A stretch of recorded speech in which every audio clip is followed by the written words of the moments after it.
गज ने अपनी पत्नी से कहा कि देखो, हमने प्रयास तो बहुत किया कि हम बच जाएं, लेकिन हम बच नहीं पाए रहे।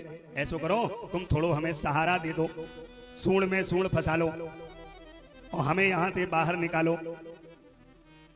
तो जैसे ही पत्नी से कहा तो पत्नी क्या कह रही है, हथनी पत्नी बोली कि यदि हम सूंड में सूंड फंसा करके तुम्हें निकालेंगे और हो सकता है इसी चक्कर में हमऊ पानी में गिर गए तो हमऊ कहूँ पाए पकड़ लो तो हमऊ मर जाए हैं, डूब जाए हैं, इसलिए हम ये काम नहीं कर पाएंगे। बड़े ध्यान से सुनना। हाथी बोला, तुम तो हमें बहुत चाहती थी, तुम तो हमें बहुत चाहती थी, बहुत प्रेम करती थी, और आज हम मर रहे हैं और तुम हमारा साथ नहीं दे रही हो। तो पत्नी बोली कि पहले हम तुम्हें खूब चाहते थे, लेकिन अब नहीं। बोले अब क्यों नहीं? बोले पहले तुम फंसे नहीं थे, इसलिए हम तुम्हें चाहते थे, अब तुम फंस गए, अब तो तुम ही जानो, हम कछु नहीं जानत। तो भैया यहाँ तो फंसे की सौदा है।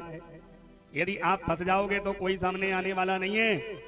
आपके गले में यदि माला डली है और व्यवस्था एकदम चकाचक चल रही है तो सुबह शाम दोनों टाइम लोग आएंगे, चाय पिएंगे, बैठेंगे, तुम्हारे ही गुण गाएंगे, और जिस दिन तुम्हारे हाथ में हथकड़ी डल जाएगी उस दिन कहेंगे इनसे हमें तो कई सालें हो गई, बोली चाल नहीं है, हम इन्हें नहीं जानत। और यदि माला डली है, व्यवस्था बढ़िया है, तो रोजाना लोग तुम्हारे घर में आएंगे। इसीलिए तो कहते हैं बनी के चेहरे पर लाखों निशान होते हैं, और बनी जब बिगड़ती है तो दुश्मन हजार होते हैं।